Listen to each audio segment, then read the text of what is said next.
Another episode of Confidence Culture Conversations.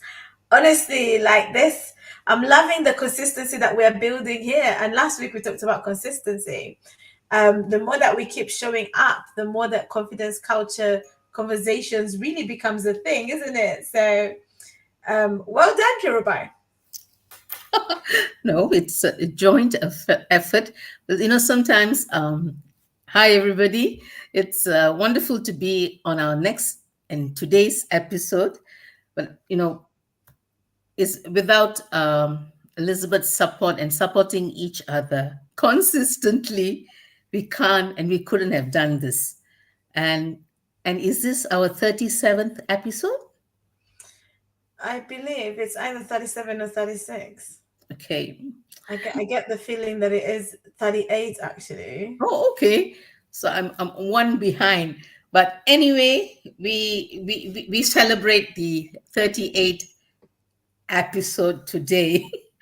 And it's good to be back. And as Elizabeth and I had a chat, it looks time is really not to our advantage. It is really going speedy fast. And it's like a zoom.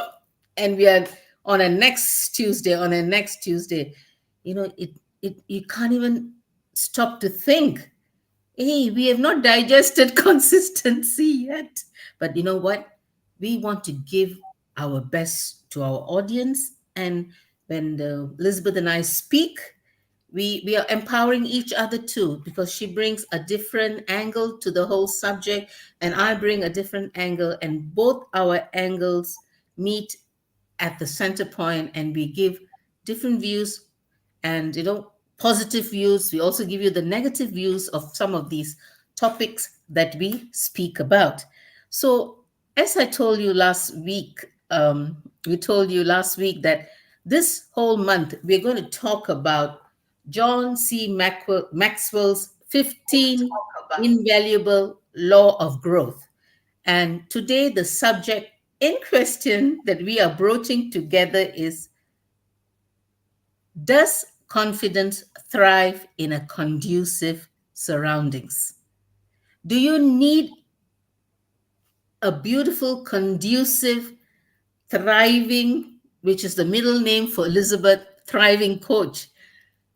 Do you need a thriving, beautiful, conducive, empowering surroundings to build your confidence?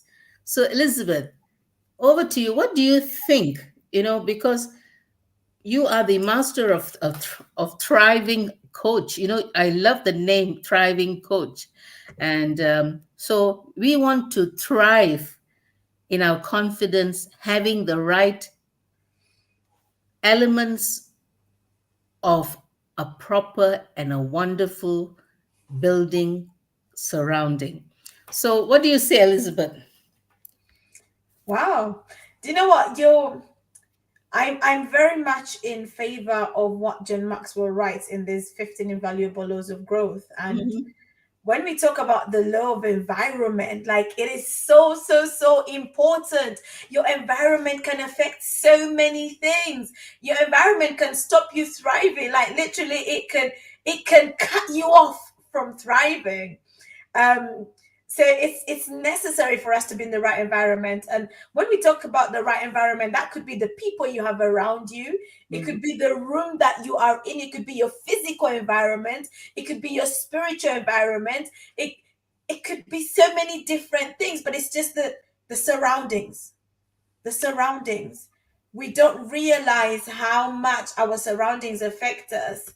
ah Sir, good evening. Good evening. Thank you for joining us. Importance of your environment. It's so key, because if you're in an environment that, when I like to talk about the law of environment, I think about a plant. A plant needs certain things in order for it to grow. Mhm. So likewise, if we want to grow in confidence, there's certain things that we need around us. There's a conducive environment. So you need to discover what is that environment that's conducive for me to grow in a particular area. So depending on where you want to develop your confidence in, what area you want to develop your confidence in, that will determine the environment that you need to get into. Example, if you want to become a good speaker, if you want to be a confident speaker, then get around confident speakers. Get around people who can help you grow, who people whom you can glean from, people who can mentor you. You know, if you want to be great in if you want your confidence to grow in a particular career, then get in an environment where that career is the thing, like it's the main topic of conversation. So your environment can either hinder your growth or it can encourage you to thrive. Mhm. You just gotta decide which environment you need to thrive in a particular area of your life. And at this moment, I'm going to plug in Kingdompreneur Network, because this coming Saturday, I'm looking forward, because it's the environment I want to be in.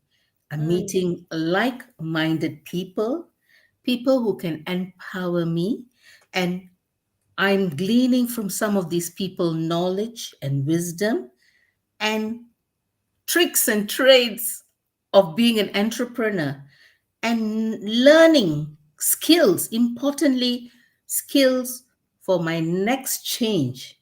come on. So, Elizabeth, do you want to put the flyer on? Do you know what? I don't even know if I've got the flyer in here. All right. I'll have it by the end of our conversation. I will All have right. it. But you know what? It's it's a congregation of like-minded people, Kingdompreneur Network, and I love being there. Come This join us. Come join that's us and enjoy a time, a party time. They serve best of best brunch. And you know what? We get to enjoy a good brunch we and good absolutely fellowship. do. We absolutely do. And I've put the link on there. So just to, I guess, add some flesh to what Kirubai was talking about, the Kingdompreneurs Network is meeting this Saturday for brunch, or should I say brunch and learn, as my husband, tagged it on the flyer. So this time we're calling it brunch and learn. So we're meeting to learn, and we're gonna have some brunch along the way. So there'll be some learning, there'll be some networking, and there'll be some eating. There'll be some food, some good food. So you can't go wrong. You can't go wrong. So click the link or copy the link and go visit the page. Don't click the link and then go off the video, because we want you to stay in here. Yeah. But make sure that you visit the page. If you're in and around the London area, join us on Saturday. We start at 10 a.m. The transport links are really good. So we are Mhm. not far from Waterloo, where we're going to be holding the event. So just show up. It's a good environment, like Kirubai said. It's an environment that will help you to thrive as a Christian in the marketplace. Mhm. And I'm looking forward to it. I apologize. I missed a couple, a travel, and I was away and stuff like that. But I'm looking forward to the connection of our Christian brothers and sisters who are kingdompreneurs, building the kingdom with wealth. So, moving on. So, what are the first steps towards looking for a good environment? So, the word that comes to my mind is change. If you want to move on to the next level of your life, there has to be a transitional change, and evidently change that matters. And change is something that you need to sometimes be. We human beings are comfort creatures. We don't like changes. We like the comforts of our, oh, I know this, I know that, I know this, and I like to be in my little cocoon. But you know what? That change, that environmental change, that physical change that you're going to take on is very spiritual, I would say prophetic, because you're taking action. And that change, the environmental change might make you meet, will be conducive for you to meet your destiny helper. And I have seen when I have resisted in my life for the change, I have lost my destiny helper many times, because you know what? Sometimes I can be stubborn. But you know what? I've learned my lessons very well. Sometimes you have the prompting to go somewhere, and because you might say, Elizabeth has got a different level of confidence, and Kiruba has got a different level of confidence. I can be sometimes very confident, and yet sometimes I can be a timid church mouse. But I'm building up my confidence in this area. I'm looking, and I'm building my confidence in this area. So nowadays, if there's a door open for me to move, I will move, because I know my destiny helper might be there. Elizabeth, what do you say, Elizabeth? Well, I got a bit of spiritual today, Elizabeth, my destiny helper. as in literally, for those that might not be as spiritual, do you want to break down this destiny helper? What do you mean? Are we talking about finding a spouse? You might, you never know. Sometimes being in the right environment can open doors. When I say destiny helpers, are people who might or will in the future open doors for you in the area of business, in the area of your confidence in business, in the areas of relationship, in the areas of finding a pot of gold, your wealth, in the areas of finding the right person to help you, moving on to buying a property. You will never know what area, but destiny helpers are people who connect you with someone else, or your destiny, or your purpose, or your next big break in your business. So don't you Okay, want to be in that place? I would want that definitely. place. I want to be in that place. So I put it very spiritually, destiny helper. But it's basically a connector, Okay. connecting to the confidence that you glean. You can take it on and run. Oh, so and so introduced me to this person, so I would take a chance with this person, because as John Maxwell says something very interesting, because he's a great connector, and in one of his books he talks about being in the right place at the right time for the right move.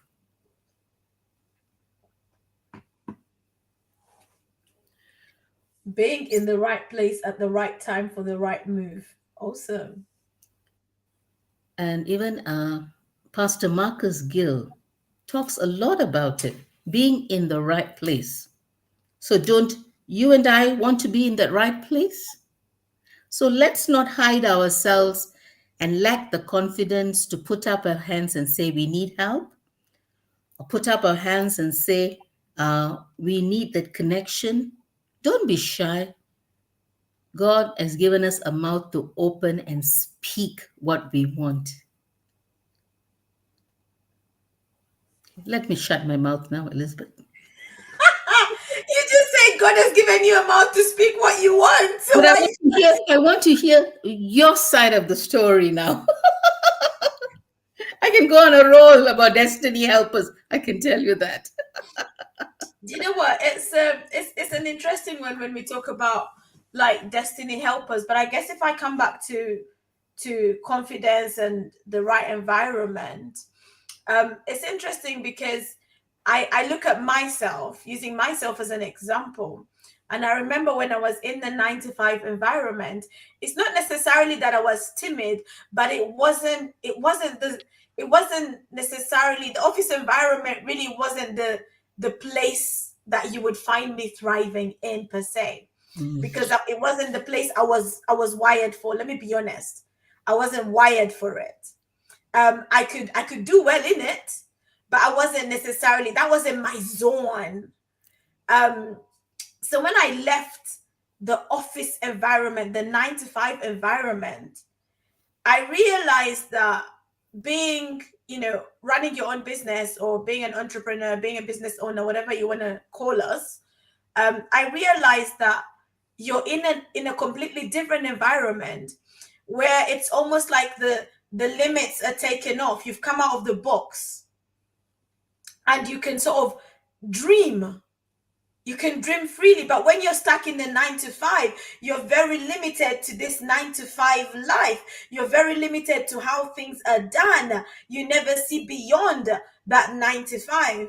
And so, like I say, I look at myself when I was in that place and where I am today. My confidence is different.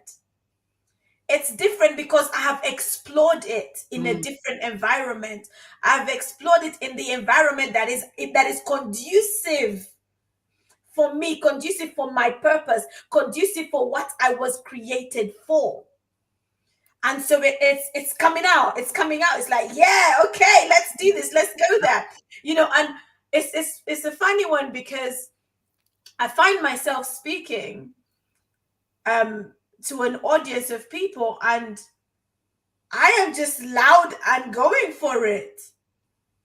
And I look back to when I was sat in front of a computer doing this banking job, and I was like, okay, we would go into meetings, and I was quiet. I didn't necessarily speak up much. I was just like, okay, let's do what we need to do and get out of here.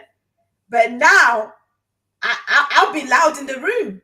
I'll be talking. I'll be, and it's just like, wow, where has the confidence come from? And to a point, I think the confidence was there. It just needed the right environment. to thrive. Needed the right environment to thrive, the right environment to pull it out. So there's an environment that will be conducive for you to pull out the confidence that is already stored up within you. Well said. Well said. Well said. So well put.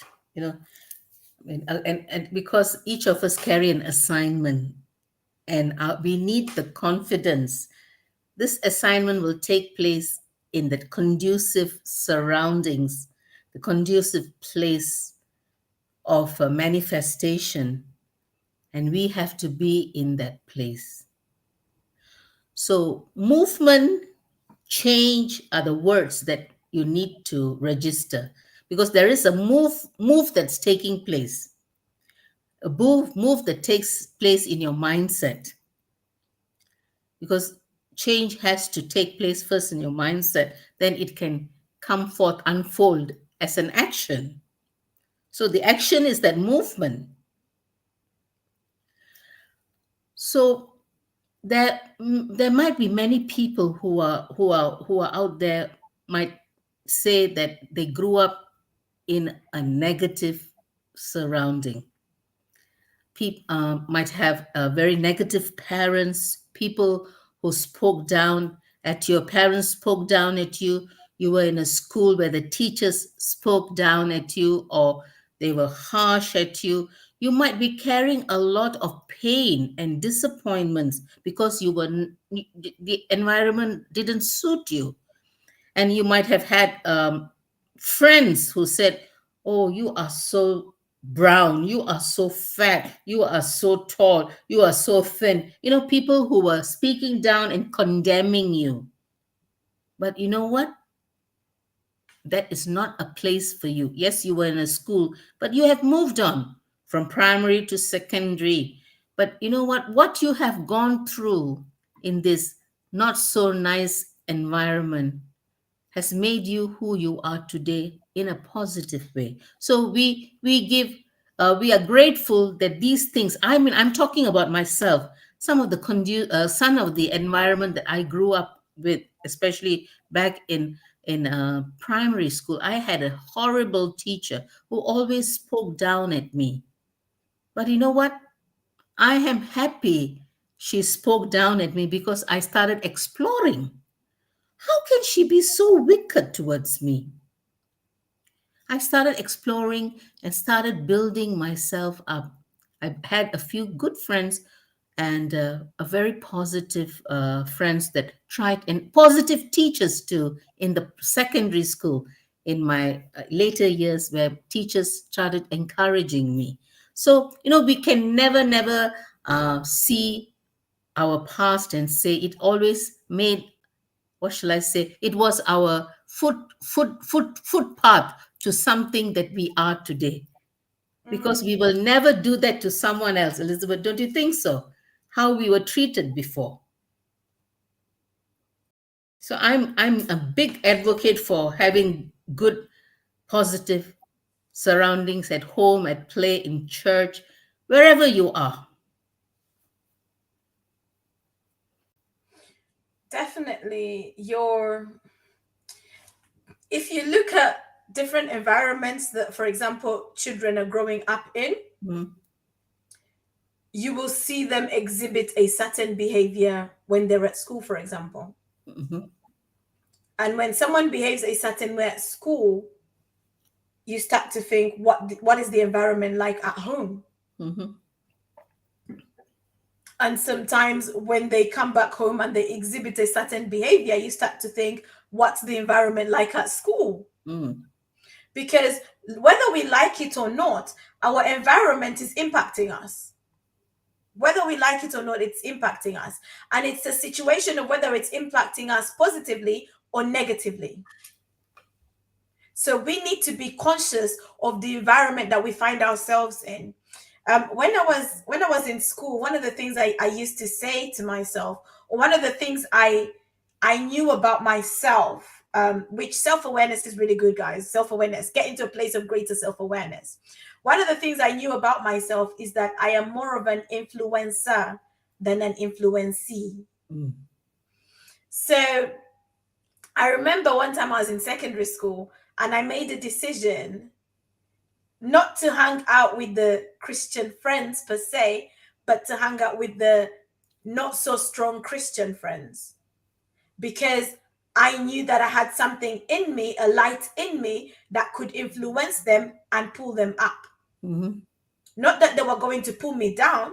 So you need to know yourself, because if you're in the wrong environment, it will pull you down. mhm, But if you are, this is the thing, we all have the capacity within us to change the environment. mhm, But unless you are consciously aware of that, and unless you consciously go into that environment with the intention to change it, then it's going to change you instead.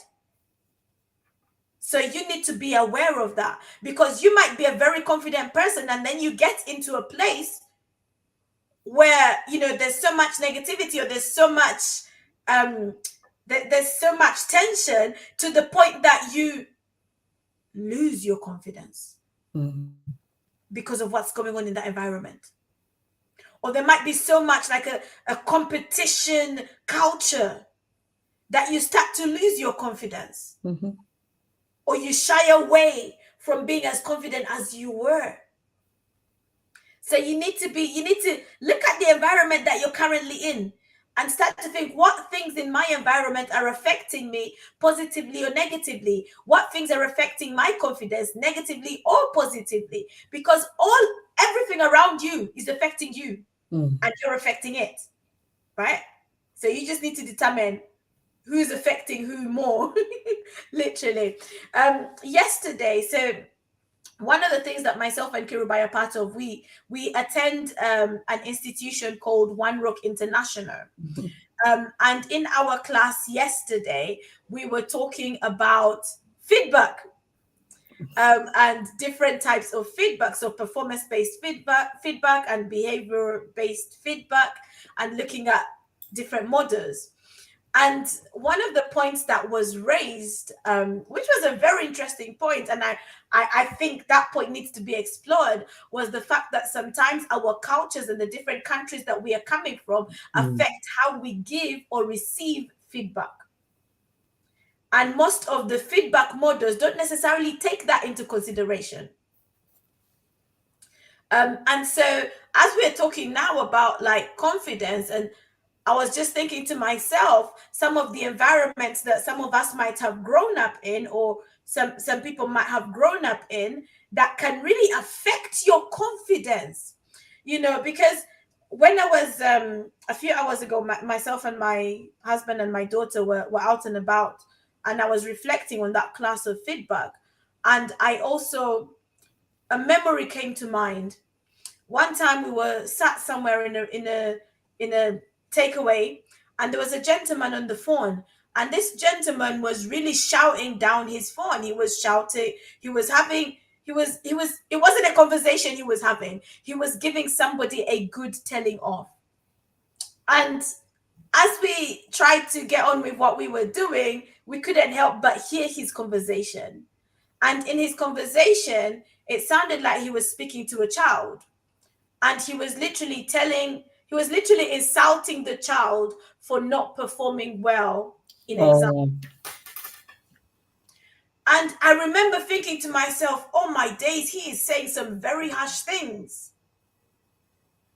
But that was his way of giving feedback. That was him giving feedback.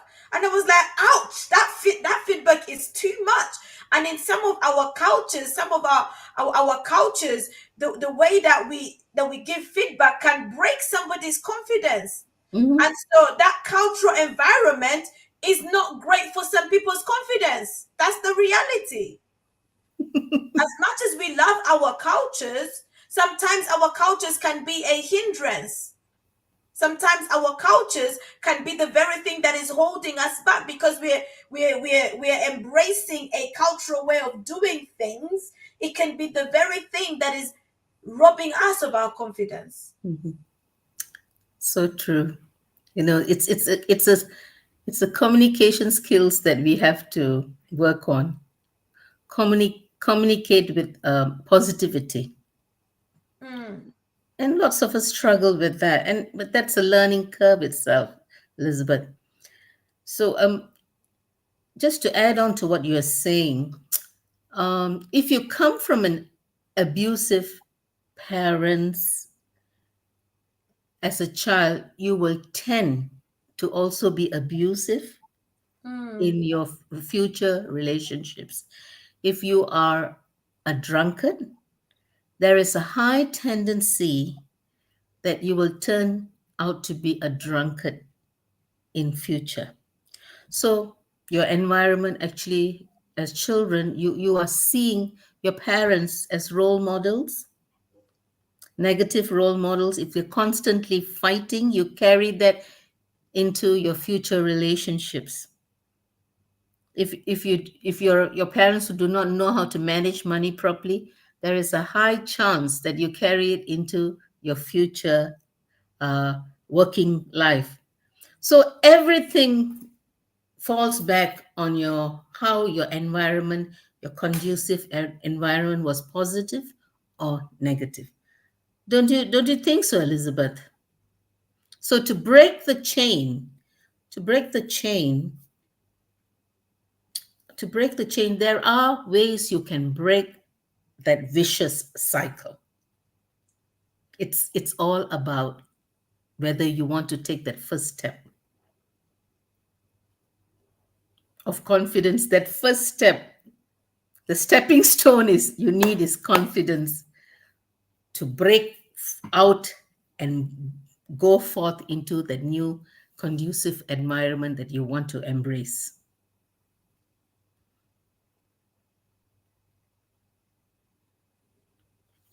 So go on, Elizabeth. I was gonna say it requires a level of honesty with ourselves. Just being able to be honest with yourself and look at the environment that you're in and look at the pros and cons and see what you can or can't control in that environment and see what you can change. Because sometimes it's harder for people to step out of certain environments because it's what they're used to. It's a place of familiarity. Mm. It might even be the only thing that they know. But if that and sometimes we don't realize that we're in a toxic environment, because that's the only thing we know. Until we get exposed to a different kind of environment, then we see, oh wait, hang on a minute, there's something wrong with where I am. So it's that idea that we've been exposed to something else. We've tasted something else. And because you've tasted something else, you start to realize, hang on, I need to make some changes. Where I am is not working. So a level of honesty with yourself is very important. As you're evaluating the environment that you're currently in, or the environment you have around you, because for some of us, it might be that, it's a city that you're in, and maybe you don't like the city that you're in, and maybe it's just not working for you. Can you move out of the city? If you can't move out of the city, what else can you control? What can you bring into that environment to make it more conducive? A plant, when it's growing, it needs sunlight, it needs water, it needs carbon dioxide. So if, for example, it's not getting sunlight, it might still be the case that it stays in the same room, just move it closer to the window. Just move it where the sunlight is. So staying in the same room, just closer to the thing that it needs, or giving it greater access to the thing that it needs. Sorry, go on. So it's not always a case of I need to leave the room I'm in, because you might not be able to leave the room that you're in. So how can you bring certain things into the room that you're in to make changes? For some of us, the environment that's toxic, or the environment that's hindering us, might be our friends. So can you change your friends? Sure. It might be family. How do you deal with family when it's toxic? It's not helping your situation. You gotta be honest with yourself. I think you can't change family, but you can change your friends. And Jim Rohn says that we become the combined average of the 5 people we hang around with. And that quote actually made me think, of recent years, there's a lot of gang fights in the city of London. And sometimes when you say certain places in London, oh, that is a very dark place, there's a lot of gangs, it's very scary to walk in the nights, and a lot of young people, youths and young people, they just get caught up with gangsterism, and they just get on with it because that's the role model they see. And Elizabeth, I have not grown up in a rough environment in that way. So I'm still trying to grasp the fact that how do they slip into this gangsterism, coming into gangs? How do they recruit these young people?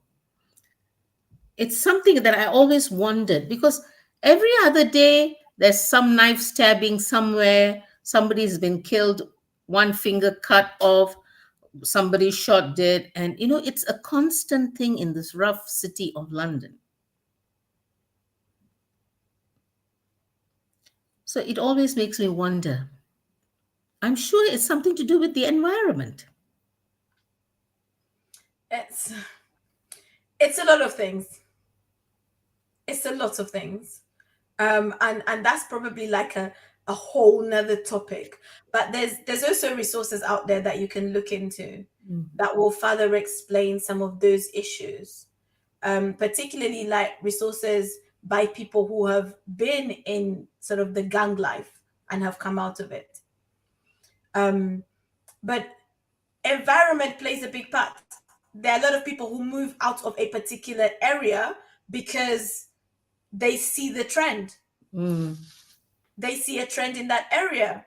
I mean, I'm sure my husband won't mind me saying this, but he was born in Peckham and he grew up in Peckham. And back then, Peckham wasn't as gentrified as it is now. So there were issues, and at some stage, his mom sent him to Nigeria because she was envisioning the life that her son was going to have in the next 3, 4, 5 years as a teenager growing up in Peckham.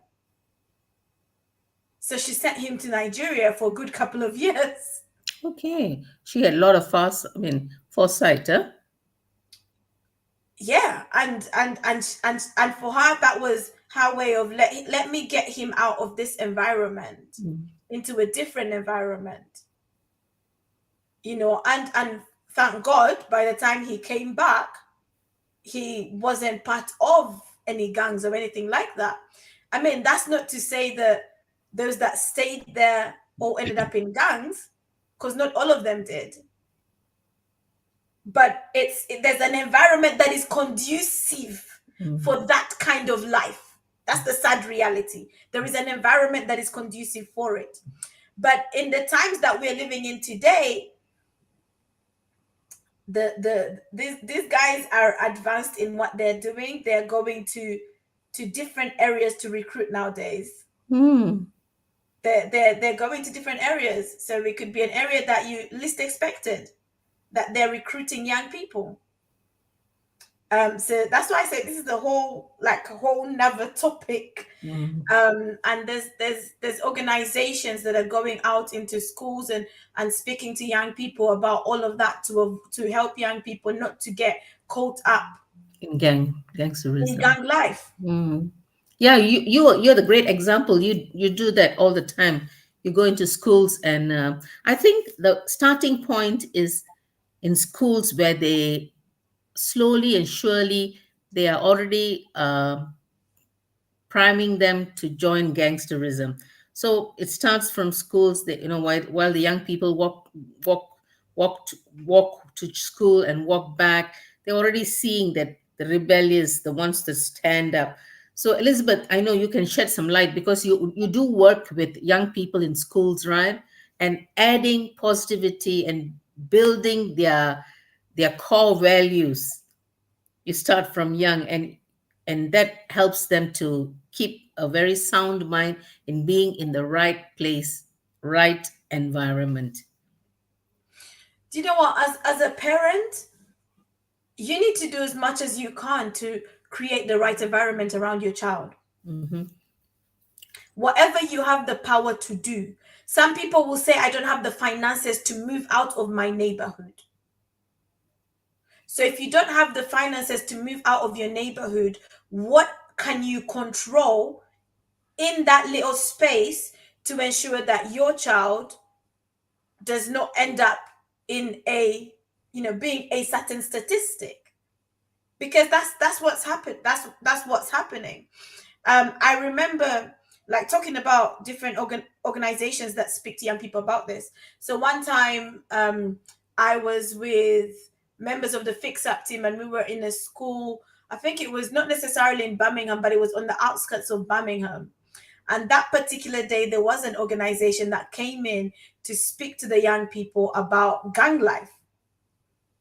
And we had some conversations with them, and one of the things they said is that you can go to certain schools and you will mention some things or some slang that comes from sort of gang life and stuff, and they don't have a clue what you are talking about. And then you will go to some other schools and you will talk, and the kids are like, yeah, I know that. So there's different environments. That's why people will try and take their children to private school. There's an environment that is engineered in a private school. In particular areas that you live in, the city that you live in, there's an environment that is created there. There's an environment that is conducive for something. So what is it conducive for? I mean, we've made a decision to take our daughter slightly further away from the house to a school that is outside of our borough, because we want a different environment for her. Well done. And it's not so far away, but it's further away because there's like 5 or 6 schools near us that we could have taken her to. But we chose that one because it's a different environment. Would you So, say a more affluent environment? well, it's in Westminster. Okay. So the environment is different. I mean, just even looking at the school itself, it has more space Mm. than the schools on this side. So there's more, it's almost like there's more resources being poured out into the school. And one of the things that we noticed as we looked around the school, the classes each have a name, and each of those names refer to top universities in the UK. So my daughter starts reception next in September, and her classroom is called Oxford University. Mhm. So we can start having conversations about Oxford University. Yes, she'll only be 5. She might not understand them, but it's a different environment to, for example, the schools on this side where the classes are named after like animals, different little things. And I guess another thing, just sort of highlighting the differences, right? The difference of the environment and what is offered by different environments. So the schools that are closest to us, the language that they choose to teach the children is Spanish. But on this other side, the school we've taken her to, the language they're going to teach the kids is Latin. Oh, wow. Thank you. That reaction says it all. It's gone to another level. Yes. So it was a deliberate choice. Mm-hmm. And I remember speaking to a parent there a few weeks ago, and she was like, "Oh, where do you live?" And I told her where we live, and she's like, "Oh, what brought you on this side?" Because we are literally across the river from the school. And so I say to her, "Well, we saw the school and we liked it. It's a different environment. We wanted to bring her here." So, as a parent, you have a role to play to engineer a conducive environment for your child to thrive, for your child to grow up with confidence, for your child to grow up with the right things. You have a major part to play. Whatever you can engineer it. There are some parents that will say they travel hours to get their child to the right school. Right, catchment area. Yeah, that's People right. are moving house to make sure that the child can get a place in a particular school, which has a conducive environment for something. So the environment you're in, what is it conducive for? What is it conducive for? It's important to realize that. And parents, I think they are the first role models children follow. And this is all very sacrificial when you have children. It is very sacrificial, your time, and it's all an investment. You're investing into the children's confidence to be a better person in the future. So there will be a time where you will enjoy dividends because you are depositing the right values, the right ingredients into their lives to be a better person in the future. Tell them how many minutes you walk from your place to go to the school. And poor little one, you are dragging her along. She has a long walk early I'm morning. dragging her along. She enjoys it. She enjoys it. But it is 20-25 minutes walk. Do you know what? We've basically, most of the schools around us, like the nearest school is probably a 5-10 minute walk. But the school that we've chosen to take her to is about, let's say, 25 minutes. Yeah. that's quite a bit of a walking for a young lady. But you know what? You're building her muscles very early in life. There you go. There you go. No, she's doing some good exercise. She's Yeah, fit. yeah, she's fit. And by doing this, the whole family gets fit. Honestly, by the time we take her in the morning, come back home, go to pick her up, come back home, we've done our 10,000 steps. So it's all good. All good. Well done. Well done. Well done. It's a very interesting topic. We started off in a very different note, but you know what? We have gone to a point where now we are addressing parents to keep a close watch on your young ones, your teenagers, your youths, because they are the future of tomorrow. And keeping them in the right environment, being the role model. I salute you parents and I celebrate you. It's not an easy task. It's a tough task, but I celebrate Elizabeth and I celebrate parents who have given all their lives to their children and to have the best for their children and to giving them the best that you have in any given circumstances and situation and environment, but being mindful of the best that you give your children through your conducive surroundings. So, Elizabeth, with that, shall we call it a day? Yeah, we shall call it today. I mean, just to add to that, Mhm. um, the environment is not just what's outside; it's Mhm. also what's inside. Ooh. It's also what's inside. So, and when I say that, for example, talking about parents and kids, what's the environment like at home, in the house? What's the environment like? What the environment in your house? What is it conducive for? What does it nurture in your child? What are you surrounding your child with? What are they watching? What are they listening to?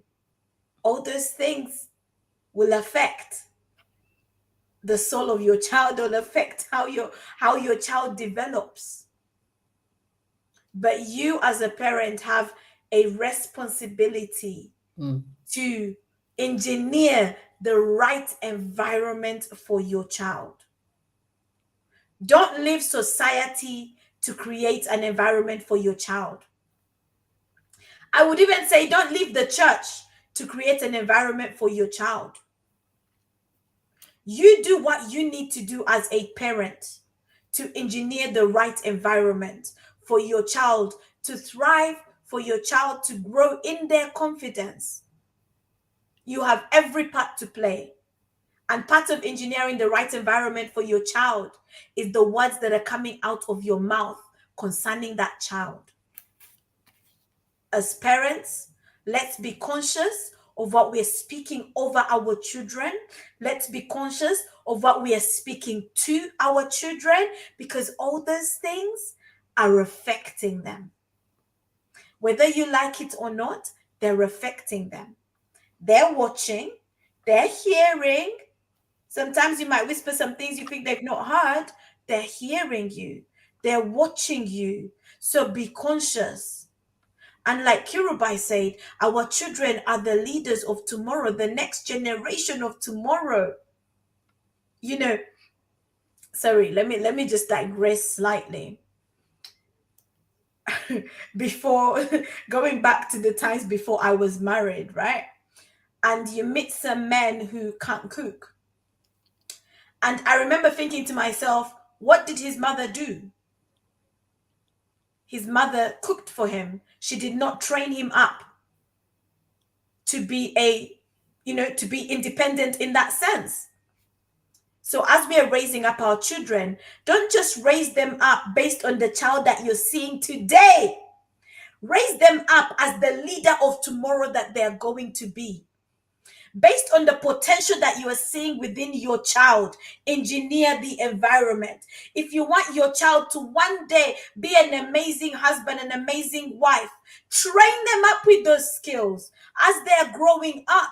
Nurture those things. Surround them with the right environment, the conducive environment that will help them. If you want your child to be a president, the next prime minister, there's a way you need to raise your child. There's certain things you're going to do. There's a certain environment that your child is going to need to even grow up that way. A few months ago, I think this was around International Women's Day, I was privileged to be in a room full of these amazing women, and we were talking about resilience. And one of the things I had been asked to do was, please talk to us about how to help our children be more resilient. And one of the things I say to these mothers, because they all had some amazing stories, they all had some very strong, emotional, resilient stories. But one of the things I say to them, I said, you be the biggest cheerleader of your child. Make sure your child does not leave that house without telling them how amazing they are. Make sure your child does not leave your house without knowing that they are loved, without knowing that they are cherished, without knowing that they are the best thing in your life. Don't be so engrossed with the things going on around you that you forget to speak life into your child. So that by the time your child goes out of your house, that cloud of strength that you have already empowered them with is already going with them.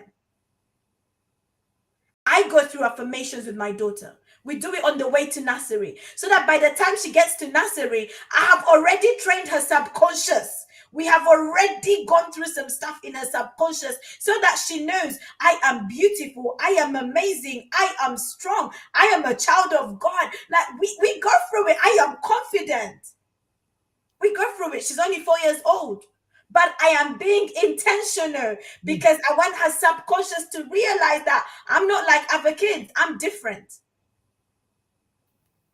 So parents, you honestly, don't let your child leave your house without speaking some amazing things over them. Let them know who they are. Don't let them walk out of the house when you're shouting some obscenities at them. No, stop that. Stop that. Shower them with some praise.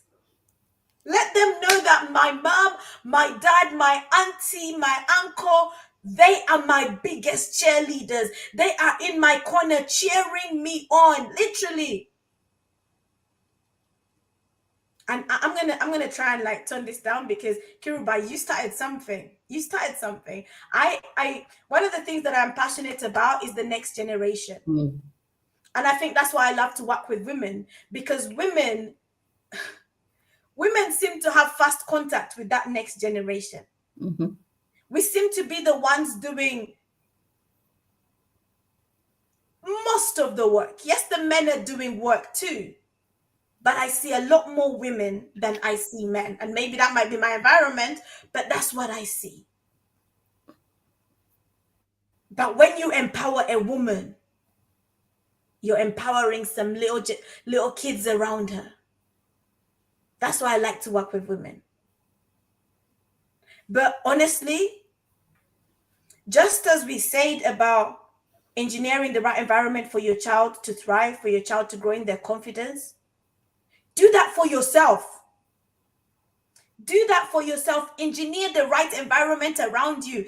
Don't spend your time watching Netflix soaps from one movie to the other, and it's not doing anything to your mind.